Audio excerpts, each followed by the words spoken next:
पंचावन माँ मैंने जाइलु ये आम दुर्नीति होची आमर मद केमती बंद हम सार आमको मद पाई आमको पावर दिंतु लाठी दिंतु माँ मान को स्पेशल पुलिस पावर जन जन को दिंतु बोलिकी कहले। दीर्घ 40 वर्ष धरी दुर्गम अंचल बाल्य विवाह प्रथा एवं मद आंदोलन करी जड़े महिला केते जो समस्यार सम्मुखीन होती आज यही अंचल दुर्गम अंचल कुसंस्कार को हटाइवा सहित बाल्य विवाह प्रथा को रोकबारे से सफल होती।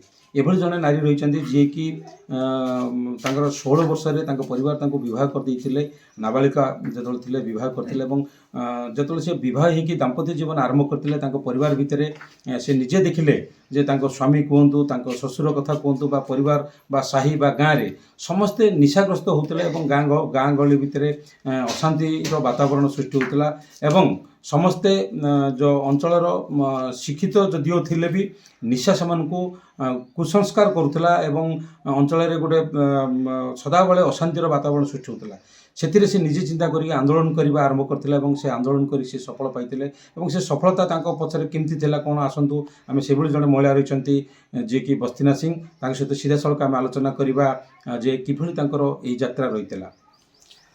मैं आपको धरती लाइफ को स्वागत करुच्ची कौन कहे जे आपणकर विवाह 16 वर्ष होता एवं आपण जो 16 वर्ष विवाह करते आप केमती परिवार रे समस्या सृष्टि है आज आप आंदोलन करके अंचल मद को बंद कर सर मो 16 वर्ष बाहला पर मु चिंता कली देखली जे मो ससुर भी गोटे टीचर थिला से भी मद पीउथिले गाँव रे परिवार रे प्रत्येक साही रे बापा माने मद पीकी परिवार रे अशांति करुथिले।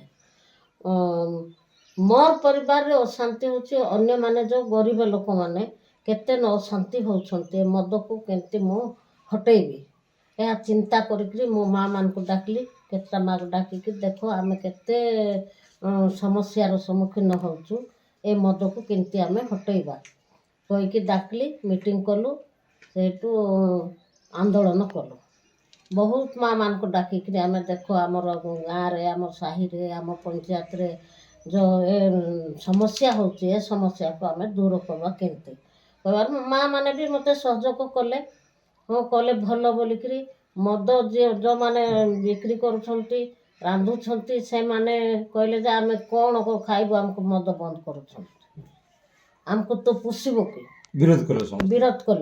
विरोध कलारू मो कौन कहली तुमर व्यवस्था पर करा हबो आग मद बंद हो कहली कहला परे मद माँ मैंने बहुत है बापा मैंने भी भद्र लोक मैंने भी सहयोग कले सहयोग कला परे आमे माँ मैंने मद आंदोलन कलु तापर कौन कले निशा मुक्त हम कहीकि मो विजु पट्टनायक पाखु गली विजु पट्टनायक पाखु गली विजु पट्टनायक को कहली जे सार आमर पंचायत रे आमर दारिंबाड़ी ब्लॉक रे केते जण जाइथिले विजु पट्टनायक आमे 55 लोक जाइथिलु 55 माँ मैंने जाइथिलु ये आम दुर्नीति होची आमर मद केमती बंद हम सार आमको मद पाई आमको पावर दिंतु लाठी दिंतु माँ मान को स्पेशल पुलिस पावर जन जन को दिंतु बोलिकी कहला पर से हाँ ठीक अच्छे माँ कहला ठीक अच्छे कहला सरोज कुमार झा थिले कलेक्टर तांको हाथ तांको सब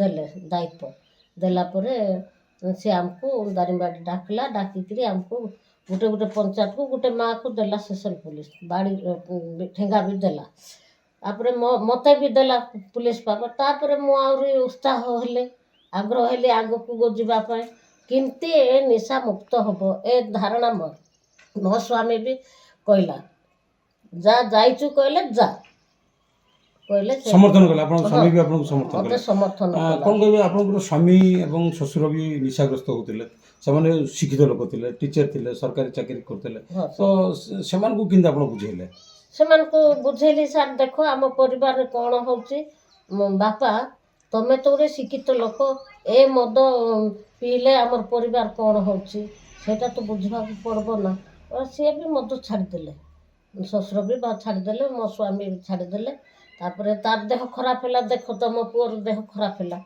मद पीकि आपण भी बयस है ଟଙ୍କା ଅର୍ଜନ କଲେ କ'ଣ ହେବ ସାର୍? ପରିବାରରେ ବାପା ପରିବାରରେ ଅଶାନ୍ତି ହେଉଛି।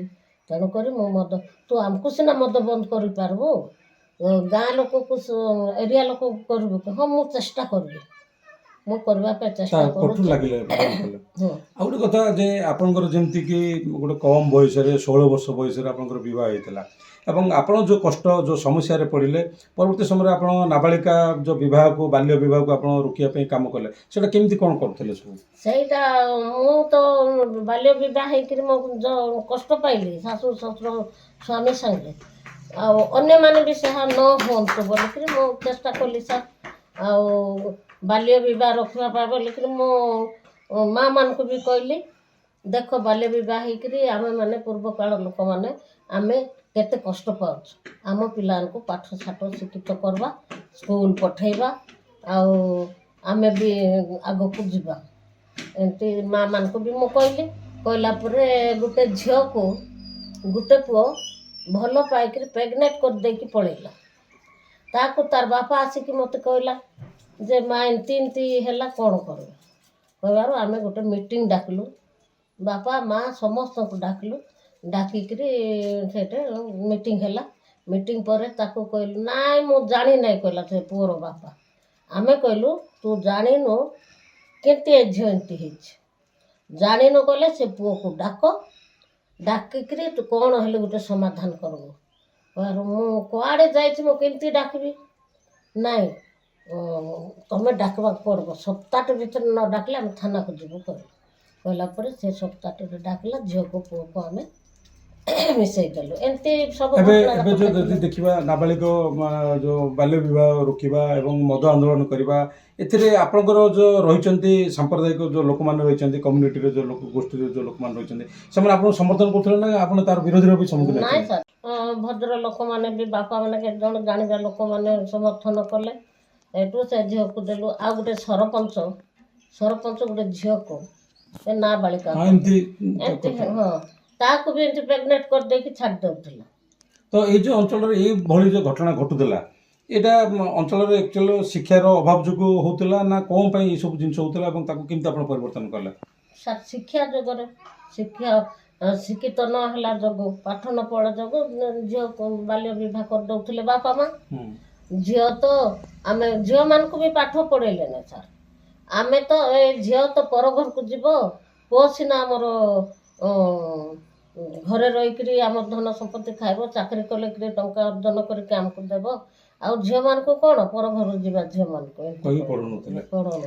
ଯଦି ଆମେ ଦେଖିବା ସେତେବେଳର ପରିସ୍ଥିତି ଯେଉଁ ଥିଲା, ପିଲାମାନଙ୍କୁ ପାଠ ପଢ଼ଉନଥିଲେ, ଅଶିକ୍ଷିତ ଥିଲେ, କିନ୍ତୁ ଏବେ ଯେତେବେଳେ ଆପଣଙ୍କ ମାନଙ୍କର ସଂଗ୍ରାମ ହେଲା, କୁସଂସ୍କାର କେମିତି ହଟିଛି, ବର୍ତ୍ତମାନ ପିଲାମାନଙ୍କର ଏଇ ଅଞ୍ଚଳରେ ପାଠପଢ଼ା ଯୁଗରେ ଯଦି ଦେଖିବା କେତେ ଡେଭଲପ୍ ହେଇଛି ବୋଲି କହିବେ ଆପଣ? ସାର୍, ବହୁତ ଡେଭଲପ୍ ହେଇଛି, ପରିବର୍ତ୍ତନ ହେଇଛି, ସବୁ ପରିବର୍ତ୍ତନ ହେଇଛି। ଏବେ ବୟସ ଅନୁଯାୟୀ ବାହା କରାଉଛନ୍ତି, ପାଠ ବି ପଢ଼ଉଛନ୍ତି।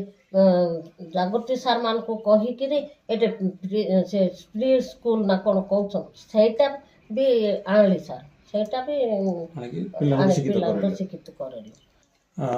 ନିଶ୍ଚିତ ଭାବେ ଜୀବନ ଥିବା ପର୍ଯ୍ୟନ୍ତ ସେ ଲୋକଙ୍କ ପାଇଁ କାମ କରିବା ପାଇଁ ଚିନ୍ତା କରିଛନ୍ତି ଏବଂ ଏବେ ବି ସଂଗ୍ରାମ ଜାରି ରହିଛି।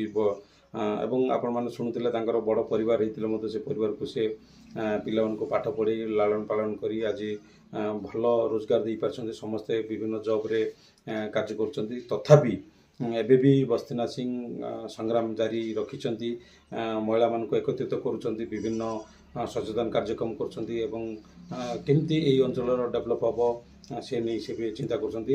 ଆମେ ବସ୍ତିନା ସିଂଙ୍କ ବିଷୟରେ ତାଙ୍କ ପୁଅଙ୍କ ସହିତ ବି କଥା ହେବା ଏବଂ ଅନ୍ୟମାନଙ୍କୁ ମଧ୍ୟ ବୁଝିବା ଯେ ସେମାନେ କ'ଣ କହୁଛନ୍ତି ତାଙ୍କର ମାଆଙ୍କ ବିଷୟ ବା ଏଇ ଯେଉଁ ବସ୍ତିନା ମା ଯିଏକି ଏଇ ଅଞ୍ଚଳ ପାଇଁ କାମ କରୁଛନ୍ତି। ମୁଁ ଯେତେବେଳେ ଛୋଟ ଥିଲି ମୋ ବାପା ଚାଲିଗଲେ। ମା ସମାଜର ଉନ୍ନତି ପାଇଁ କାମ କରି ଆସୁଥିଲେ, ସ୍ପେଶାଲି ଯେଉଁ ବାଲ୍ୟ ବିବାହ ତା ସହିତ ଯେଉଁ ମଦ ଆନ୍ଦୋଳନ। ଆମ ଘରେ ମଧ୍ୟ ମଦ ପିଉଥିଲେ, କିନ୍ତୁ ଆମ ମା ଖାଲି ଘର ପାଇଁ ନୁହଁ ସମାଜ ପାଇଁ କାମ କରି ଆସିଲେ।